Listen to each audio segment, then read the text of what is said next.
2, 1, booster ignition. Wait for that.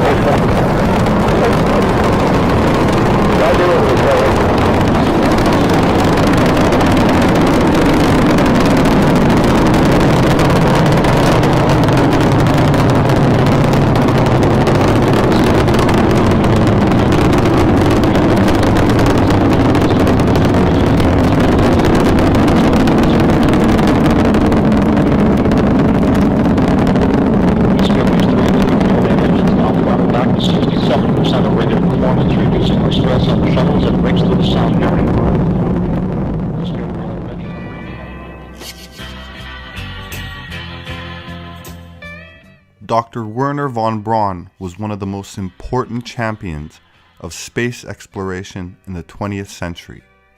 Born in what was then the German Empire and is now Poland, he became enamored as a youth with the possibilities of space exploration by reading science fiction, which eventually prompted von Braun to later master calculus and trigonometry so that he could understand the physics of rocketry. From his teenage years, von Braun had held a keen interest in spaceflight, becoming involved in the German Society for Space Travel and then to work for the German Army to develop liquid fuel rockets in conjunction with Dr. Hermann Oberth, an Austro-Hungarian-born German physicist and engineer.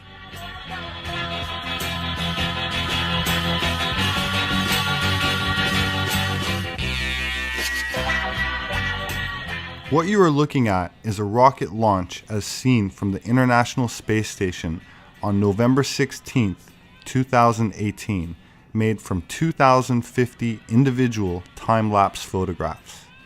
An achievement made possible by contributions from many German scientists like von Braun, who after World War II were utilized by Allied governments and exploited for their knowledge of advanced propulsion technology.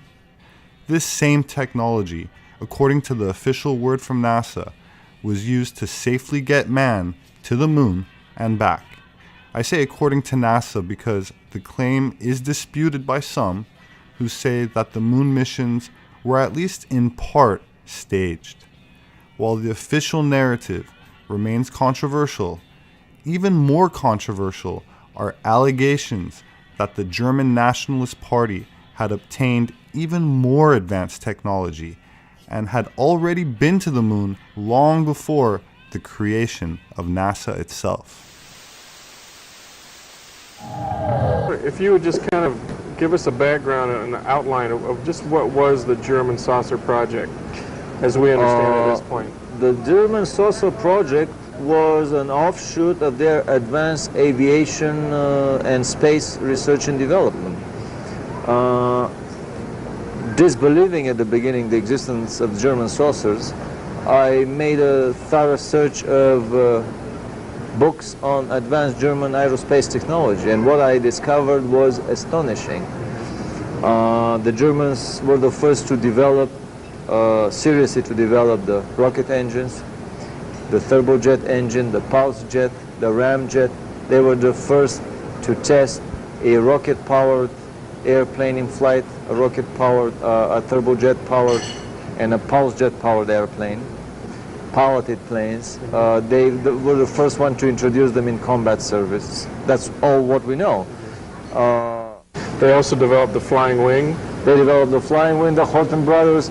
They developed a turbojet flying wing. They were working on monstrous intercontinental bombers of bizarre designs.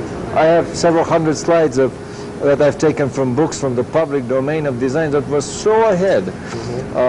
The Germans developed, according to some even more advanced rumors, they developed the time machine. According to other rumors, the bombs that were thrown over Hiroshima and Nagasaki were German. The American project went along other lines, and the bombs that were produced were much bulkier and impossible to load on an airplane. A light-emitting rocket hit the moon in 1938, unmanned rocket. A light-emitting propulsion that I've never heard of, different from anti-gravity, different from rocket propulsion, probably very economic.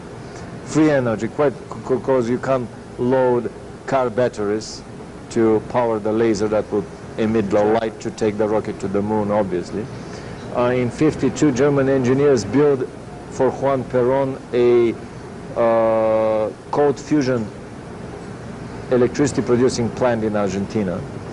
Flying discs that were powered by conventional engines, basically. By the engine, not same, necessarily, same engine that they use for the Messerschmitt 262 fighter. Which would be a conventional engine rather than an air, exotic. no, conventional turbojet engine running on mundane, low-grade aviation kerosene. There's a significant body of evidence out there that suggests that a significant number, if not all, UFOs come from right here on this planet. And we're going to look at that evidence. There's a book written by Renato Vesco, an Italian author who was in the military, Italian military, during World War II, and he had access to some very interesting files, German files, on German flying disc technology, that the Germans were developing flying discs along with other bizarre aircraft during World War II. And that's what we're going to be looking at.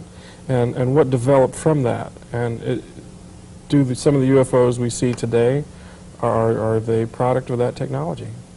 Well, I would say, through the research that I've done and the people that I've talked to, that the majority of what we see are actually built here on this planet and maintained and flying on this planet.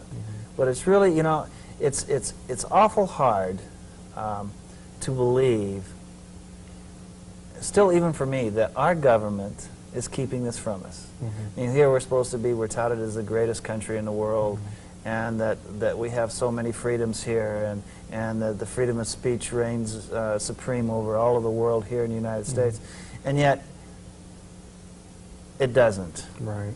And yet it doesn't. Well, you know, it goes back to the days of the Mercury flights and NASA, or the moon rockets and so forth. Our technology was the biggest, the bestest, the mostest. And you know, if this is a product of our technology, this is you know, an incredible stride for mankind and for this country. So, you know, why aren't we talking about it? Why don't we wave our flag a little bit and say, hey, this is what we've created? We've got Vladimir on the phone, and we'll be asking him some questions. Please feel free, if we have time, to call in. We'll try to get some right at the end. We're going to be talking to him about the German saucer in the 30s and 40s. Jim had the opportunity to interview him while we were in Phoenix both times, wasn't it, Jim? Yes. The part that showed some of the pictures and stuff was last year, and then... well, I've seen Vladimir 3 times. I saw him when he was here in May of '91 for the World Congress, and then he covered the same material again in the Congress in Phoenix last year, and then again this last month in Phoenix again. And nobody's doing this. Roger, you knew him when you were living in Los Angeles, wasn't that true? Isn't that true? Yeah, that's almost about 3.5 years ago. He's a very regular attender of a lot of UFO affairs over there. So he's a very difficult man to have in the audience. He asks very pointed questions. He goes right to the heart of things. I know. He told me before we came on the air, he asked me to not talk about a certain subject, and we'll try to let that go. Are you on the phone? Vladimir? Yeah. Oh, there you are. Hey. I've got Jim and Roger here. Excellent. And we're going to fire some questions at you. Excellent. I want skeptical questions. Well, you probably get them. Skeptical. Okay. What do you want? Somebody want to start off? Well, I've had my shot. Roger, you take a shot at Vladimir for us here. Well, Vladimir, you've been around this scene for an awful long time. How advanced from the state of the craft, in other words, rather than going from the beginning, let's go at things from the front. And how advanced do you believe at this point in time that German technology is, we'll say here, in other words, wherever it's at? And if you can, comment about the location down in Antarctica and about some of the facilities there. Well, I want to make one clarification here, that the very definition of German technology is a little bit fuzzy, because Germany in its European location is one thing, but the German colony on the South Pole is basically linked much closer to the secret projects going on in the United States and Russia through the, well, secretive channels of the basically planetary government that runs the planet. So it's not just a separate German technology on the South Pole. It's very much interwoven, probably in my opinion, inseparably interwoven with the secret American or Russian technology of the super black projects in both countries. My point of line of research has been that all behind the smoke screen of the Cold War for all these years, the Americans and Russians and the Germans in the South Polar Colony have been the best of buddies in the very secretive research of the, let's say, the alternative 3 scenario, Moon and Mars survival and evacuation colonies, or the Star Trek scenario. It's my feeling that nuclear-powered anti-gravity craft has been built for 20, maybe 30 years by the superpowers and used in outer space, interstellar exploration. Basically what we see on Star Trek. It's a reality for a limited number. So, I mean, how advanced is the German technology on the South Pole? To come back to your original question, this is the secret terrestrial technology at these highest levels of conspiracy. I mean, there are no superpowers feuding with each other. They're all best of friends working together under the management of the, basically overseeing extraterrestrial and celestial management. Well, if that was factors. if you really feel that's the case, then how come in the late 40s and early 50s were German craft overflying the United States, and why were we scrambling fighters and trying to shoot some of them down? Why? Well, because in the late 40s, early 50s, the Germans were still working on their turbojet craft. I mean, they were already phasing them out in favor of their spinning magnetic field craft. But many of these quote-unquote German craft over the United States have actually been secret craft of the American black programs. I mean, the left hand doesn't know what the right hand does. Actually, there are many hands to the octopus of the secret government. What I'm saying, Vladimir, if you remember the news reports, there was an extensive flap in the very early 50s, and many of these apparently were German craft. And the point that I'm making is we scrambled a lot of fighters. We tried to shoot those down. If they were, in other words, if it was part of a cooperative program with us, and they were working with us, why the effort to shoot them down? Why? Of course, I mean, there are so many smoke screens and camouflage going on simultaneously, because the Air Force may know nothing, or the lower level of the Air Force may know nothing about the secretive arrangements, condominium arrangements with the Germans on the South Pole that probably Admiral Byrd did during his failed or smokescreen campaign to drive them out of the South Pole in 46, 47. So the Air Force may just see a legitimate enemy and try to shoot it down, but the guys above that know that, oh no, these are our secret friends on a secret mission here. A lady that lives in Sedona by the name of Helga Morrow published an article in a Sedona newsletter. I interviewed her in a substantial, extensive 2-hour interview.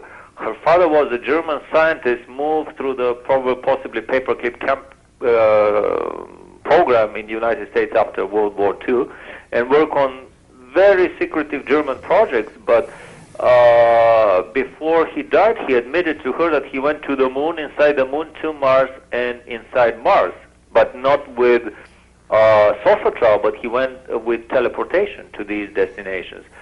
So, in a way, I've gotten even beyond the alternative three claims of a saucer landing on Mars by finding stories that talk about teleportation travels to Mars and Moon and beyond, which give more credence to the claims of Al Bielek that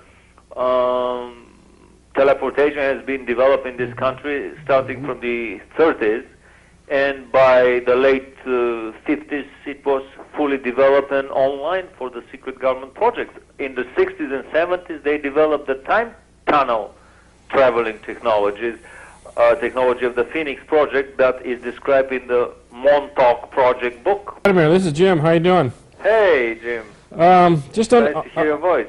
on behalf of our viewing audience, the audience that may be a little bit skeptical about all this German material. Well, bombard me with skeptical questions. Very good. Those of us who are fairly well versed with history know that the Germans reigned England with the buzz bomb and the V1 to V2 bombs. Yeah. If they had technology as advanced as flying discs, why weren't they used to combat the Allied air forces at the end of World War II, and why didn't they succeed in defeating the Allies? Well, very easy. I can answer your question with a counter question. I heard stories that Tesla developed a death ray, actually a dematerialization array for the U.S. Army in the late 30s. You would point it to any object, a stone, a truck, a tank, a soldier, anything, and the thing would disappear. The ray would shift the target, the vibrations of the target, a little bit off time, basically and technically putting it in a different time continuum, making it disappear from our continuum. So anything that you pointed from here on to the horizon would disappear. I mean, whole armies would be annihilated in seconds. Why didn't the Americans use this thing to demolish the Germans much earlier? Obviously, I mean, no government uses its most advanced and secretive technology. They always try to keep it for a more special purpose. So, I mean, the V1, the buzz bomb, and the V2 were fairly advanced rockets anyway. Nobody had them from the other side, so the Germans were using some of their advanced technologies. But the saucers, they were very well guarded, and the Germans were preparing a retreat to the South Pole, especially after 42, when the guys with the brains in Berlin realized that they would lose the war.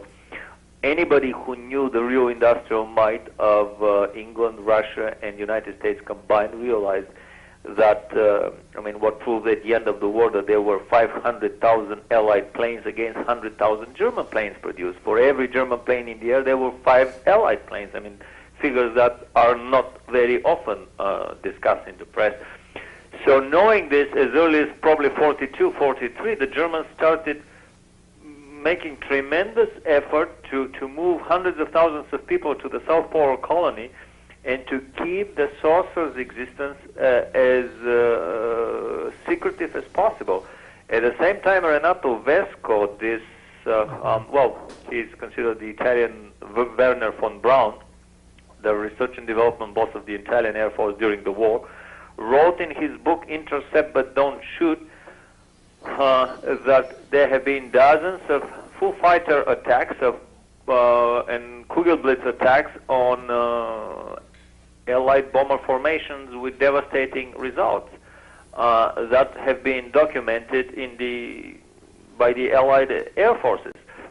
They did not reach the Allied press for obvious reasons. I mean, okay, Vladimir, what would you say is the best evidence, the most compelling evidence for the fact that the German saucer projects were a reality?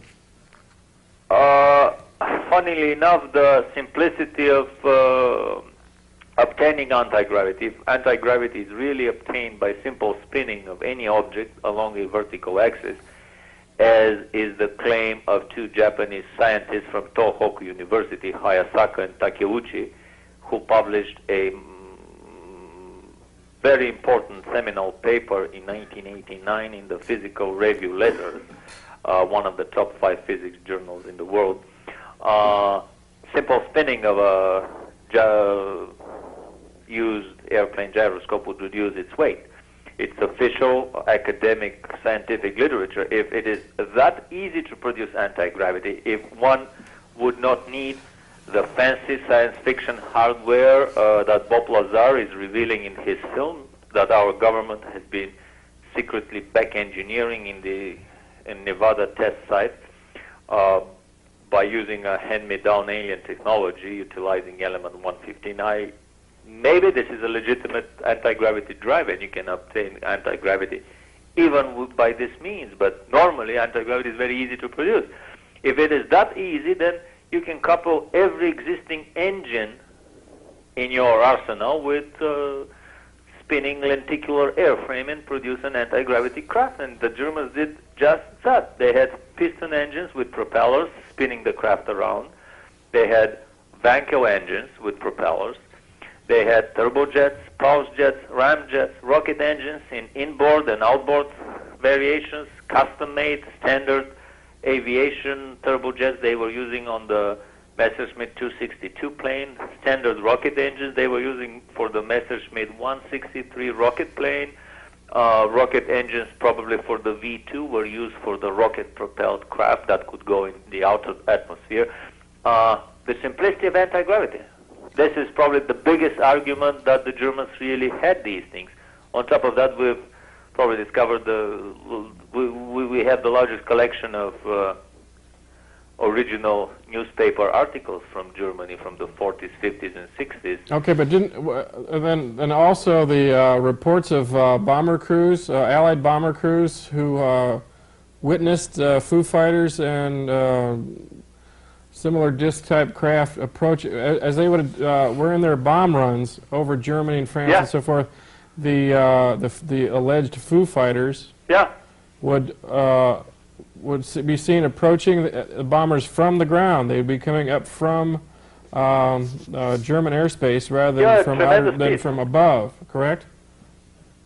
I mean, they would be seen approaching them from everywhere because they would come from underground. They would from the ground surface level. They would be hanging on the air, waiting for the bombers to come, like glowing Christmas tree ornaments in the night skies of Germany. But they were so maneuverable, they could fast outpace. I mean, they were making probably 2-3 times the speed of sound in the atmosphere. But how were those things powered, Vladimir? Because those things look much different than the pictures. You had an extensive array of saucer pictures with big German guns on them, like with tank turrets and a variety of stuff. Much later generation of craft that didn't use any turbojet or rocket engines. These were spinning magnetic field craft powered by basically free gravitational energy. But the earlier models were powered with low-grade aviation-grade kerosene. And the turbojet craft were air breathers. They would use atmospheric air as But what about, excuse me, but Vladimir, what about the Foo Fighters themselves? In other words, these glowing balls that... Renato Vesco has about a chapter, maybe 20, 30 pages of the whole construction of the Foo Fighters. They were spherical machines. They were basically unmanned anti-aircraft weapons platforms. They would raise vertically. They would be guided with television cameras. The first television cameras in military usage were utilized probably on these craft. They would have heat-seeking infrared capability. They would have acoustic target-seeking capability. They would have what else? Magnetic target-seeking capability. Radio-controlled, remote-controlled. They had turbines in the center of the craft. I'm not sure whether they carried the oxidizer on board or they were air breathing. I have a suspicion that the Kugelblitzes were non-air breathing, that they were carrying the oxidizer on board. Vladimir, on this turbines, they were using turbojet turbines. This with all of these Foo Fighters and German saucers during the war and the Allied shooting at them, you would have thought that they'd have shot one down in Austria or Yugoslavia or somewhere where somebody other than the Americans or the Russians or the Germans could get to it and either destroy it or take it. Or even reports of bomber pilots or fighter pilots coming back saying, have you run across anything like this?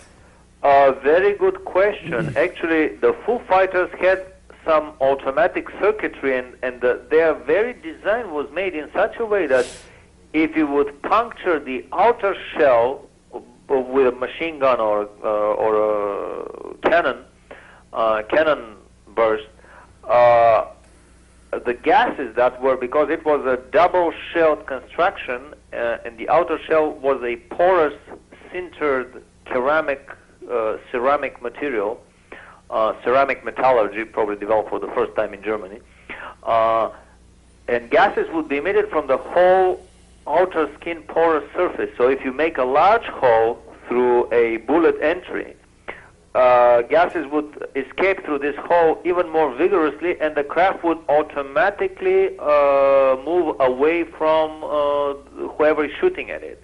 I mean, they had this built-in automatic feature. Renato Vesco talks on pages upon pages of all these things. Even if they shot something down, by the time it falls and explodes and burns down, I mean, the debris would be so mangled, it would take quite a bit of a genius of an engineer to put it all together. What type of a device was it flying? I think that the Allies not only captured, they may have captured shot devices, I don't know. I have no record of such instances, but they definitely captured a vast treasure of information from the underground bases in Germany after the war ended. I mean, they had about 300 underground facilities, according to Renato Vesco, that were huge underground cities. One of them, the Mittelwerk complex next to the concentration camp Dora, was 2 kilometers long by 1 kilometer wide. We're talking about millions of square yards of floor space, shop space. If the viewers want to find out more, is there anything written on here? I know that we're going to, next week, go ahead and profile your interview with Jim Nichols, as well as some of the photos that you showed during your lectures. But is there anything that is in print? Are you presently working on a book or anything that these people would be, our viewers would be able to pick up and... I have a long list of videos that we have made. Half of them are on basically the German anti-gravity technology, the German colony on the South Pole, secret space flights by the superpowers to the Moon, Mars, and beyond, according to the Alternative 3 and other scenarios. Let me ask you one last question here on my part. The Germans, with the technological development that they've done, there was certainly some involvement by Hitler in some very strange and unusual things. Do you believe that the Germans themselves had any type of connection with extraterrestrials or alien races during the early parts of their development programs? Yeah, I've heard this story on numerous occasions. For example, I heard that there was a saucer crash near around Peenemünde, another saucer crash in the Bavarian Alps, which may have been used as an excuse by the German secret elite to peddle this flood of new technological information, this avalanche of information to trickle it down into German economy and industry without having to explain exactly where they got it from. But I do think that the Germans were heavily involved in, they had contacts with extraterrestrials, several races probably, and the more time passes, the more I'm willing to accept the idea that basically extraterrestrials have always been in contact with the major terrestrial governments, and especially the secret societies, which are the fifth column for the introduction of a particular extraterrestrial philosophy in our society. The German secret societies like the Thule Gesellschaft, the Vril Society, and numerous others that I don't even know, have all been in contact with different types of alien races. And from here comes this enmity and competition between terrestrial secret societies, which basically kind of support their extraterrestrial backers. Let me ask one more little question here. You have an excellent selection of photos. Where in the world did you dig all those photos up? Well, it said very simple in the Bible, search and you shall find. It's all in the public domain literature. One has to have the, how should I say, the belief that these things would be found, and they really come one by one. And I'm waiting for information from Japan, information from Argentina, information from Russia, Czechoslovakia. People are coming out of the woodwork. Yeah. Specifically. And anyone who calls in, brings in a one new single photo, I simply download everything that I have. Vladimir, now let's get specific about some of these. You have very good quality color photos of craft that are in the air and very advanced designs. Now, where did you find some of these? A friend of mine, either he or some of his relatives shot a Kugelblitz in flight over Mount Rainier in the early 50s. He's living in Los Angeles. He was the owner of the negative of this photo, and he made me a copy. Well, how I about bought it from him. He sold that later to Bill Hamilton, and the photograph appeared on the back of his book, Top Secret. Ah, well, what about some of those that had the big cannon and the turrets? These are black and white. I shot them with my camera off my TV screen, and they are coming from the German video documentary film called UFOs or the Third Reich Striking Back, which came through a friend of mine in Germany. He's a major New Age publisher and publicist in Germany. The film was originally produced by a secret German society, quite probably the Tourist Society. They never put their name under the film, but this is what the grapevine says. Okay.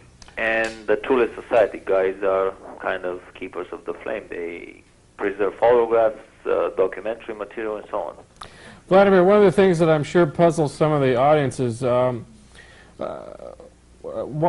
wasn't Hitler pushing the use of this kind of technology with a greater extent? I mean, was this kind of technology being kind of hidden from Hitler by his own people? Well, it's a good question and quite a complicated question. But I've heard stories that, for example, Hitler had a rule: never introduce in warfare a weapon that they didn't have developed the anti-weapon. They introduced the turbojet fighters and bombers only after they have introduced the anti-aircraft heat-seeking missiles in place. I've heard stories that actually the two nuclear bombs dropped on Hiroshima and Nagasaki were German construction. That by the end of the war, the Germans were working on an antimatter bomb, time machine, and many other bizarre advanced technologies, death ray, and so on, free energy.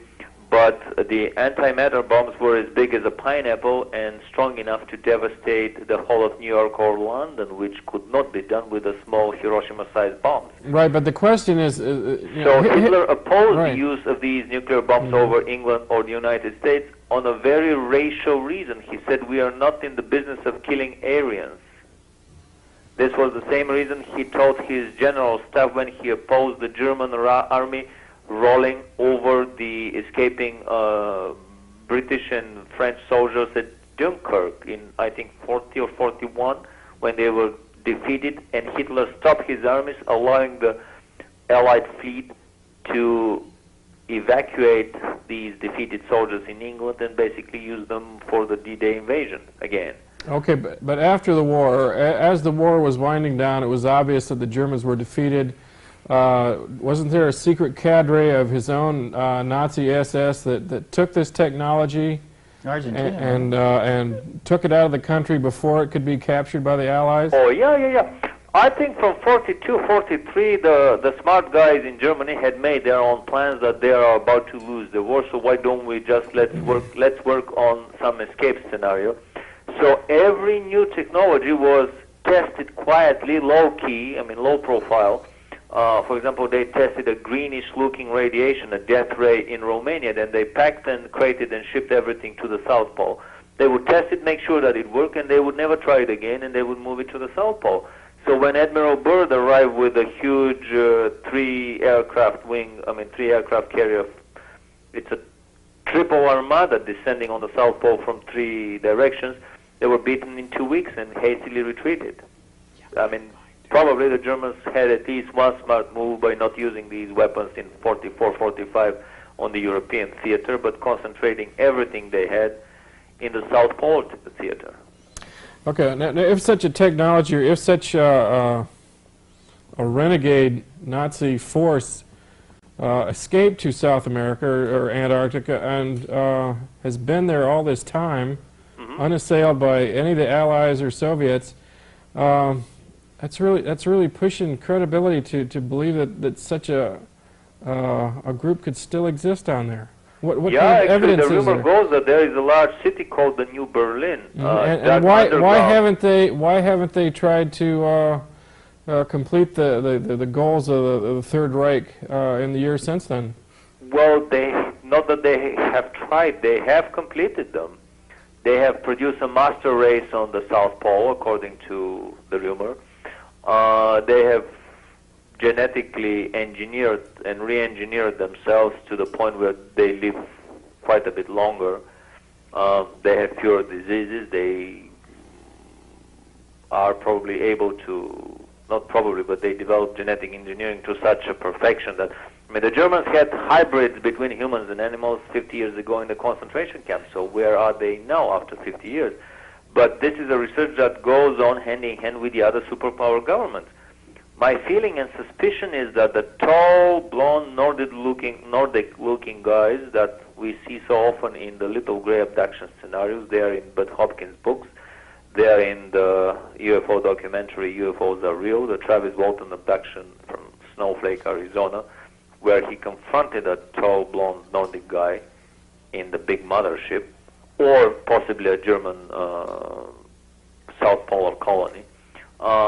These are the tall blondes, in my opinion. I mean, quite probably these are the Germans from the South Pole doing genetic experiments hand in hand with the Russians and Americans under the guidance and tutelage of many extraterrestrial races and the overseeing celestial management centers and power structures that run the whole show. Thank you very much for all the interest and for all the information, and we'll be talking again. Okay, buddy. Thanks. Thanks. Have a good night. Thanks All for Interesting stuff. He's a heavyweight. I know, from the outside it would probably, if you haven't seen some of his material or seen some of the tape, you'd just step back and you'd... Wait, this is You way know, too much. Right? we have a tape that we're going to be running. In fact, I cut in on some of the segments in the beginning of the actual footage that he has and documentation of these crafts, and it's just really amazing. You would never think it the way that, you know, we thought we won the war, or we did, and yet we're still poo-hooing these flying saucers. Well, you look at the fact that from what he's got, the pictures that he's got, and these are really phenomenal pictures. It demonstrates that if that technology existed at that point in time, and I'm not questioning that, that's not an issue, but seeing this stuff in the air and seeing what it is, there's been 50 years to play with that, and it means that they've had a 50-year lead like that. Well, you know, it isn't so much that. Jim made a question, asked him a question, how come that if there was such an elite group of Nazis that got to leave, right? You know, but if you look at the whole scenario, and even kind of Shane talked about a little bit on his show, the Illuminatis and the secret government that actually are the bankers that are running this, if they're running and funding a black operation like this to begin with, you know, they're going to take their piggy bank and move it. And they have the money to do it, and they have the ways, and if both continents are involved in something like that, they're going to allow that to happen. You know, the Americans came in and they moved all those, they created everything up and moved it up to Canada and then sent it back down to White Sands, and the Russians did the same thing with their group of people. So it isn't, you know, it really isn't that secret when you get down and see this kind of thing. Okay, but again, I'm gonna play devil's advocate a little bit here. If the Germans had this, and there was an elite type of a group, I mean, we saw all of the other stuff that they used. They even used it against the Brits, and some of the submarines were the most advanced submarines at their time. Why haven't we seen it since this has been going on since the 30s and 40s? Why hasn't the public been aware of this? Why hasn't the public seen a flying saucer as much as they would like to say they have? Well, One of you guys want to grab I that? think we've seen plenty of flying saucers. There's no question that we've seen exceptional numbers of craft here in the United States.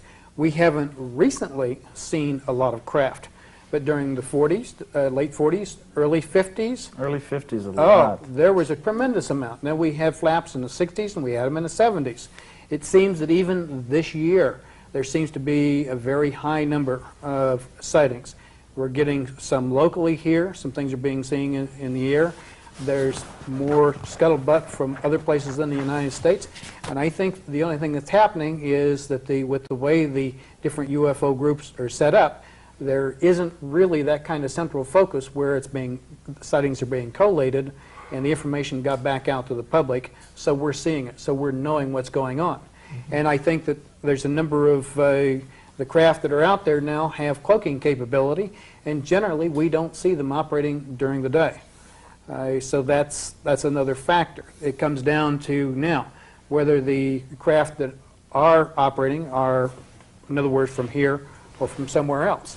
That's really a very difficult question to answer right now.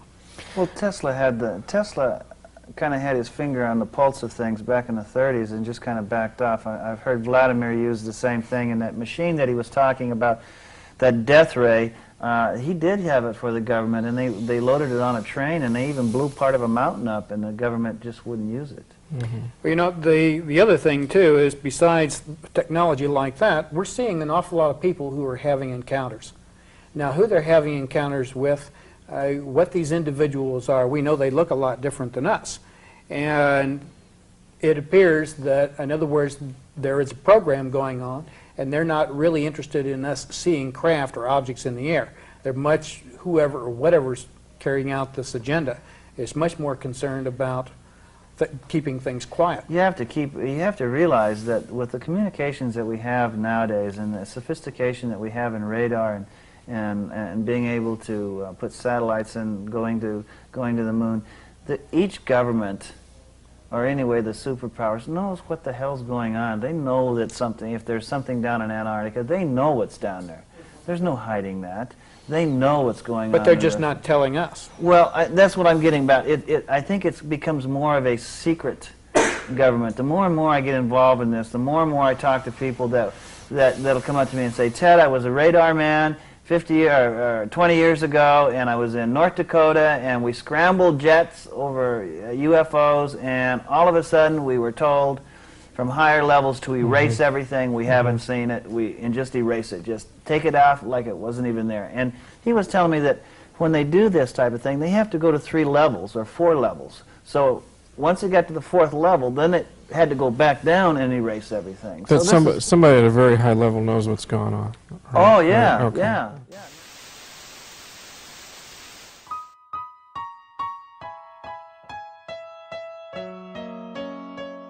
The medium Maria Orsic was leader of the beautiful young ladies of the Vril Society. In pre-World War II Germany, the Sisters of Vril conducted research into psychic phenomenon, advanced propulsion technology, and saucer-shaped aircraft. The Vril Society, whose members included some who would later become notable members of the Nationalist Socialist Party in Germany, believed that many ancient civilizations owed their origins to refugees from Atlantis. They advanced the idea of a subterranean civilization ruled by an ancient parent race who had mastered free energy. This Aryan breakaway civilization was said to have survived the antediluvian cataclysms which ended the Ice Age and continued to thrive below the surface of the earth. Nationalist Socialist Germany claimed the territory of New Swabia in Antarctica, sent an expedition there in 1938, and began building secret deep underground bases below the ice. They defeated a post-World War II attack by Allied forces in 1946, led by Admiral Byrd, who retreated in disgrace after suffering substantial damage and casualties, known as Operation High Jump. While the United States government continues to suppress this vril free technology, the Nationalist Socialist elite that did not surrender in 1945 have allegedly expanded a massive secret space program which now includes colonies on the Moon and Mars. My name is Robert SEPEHR. Thank you for listening. See you next time.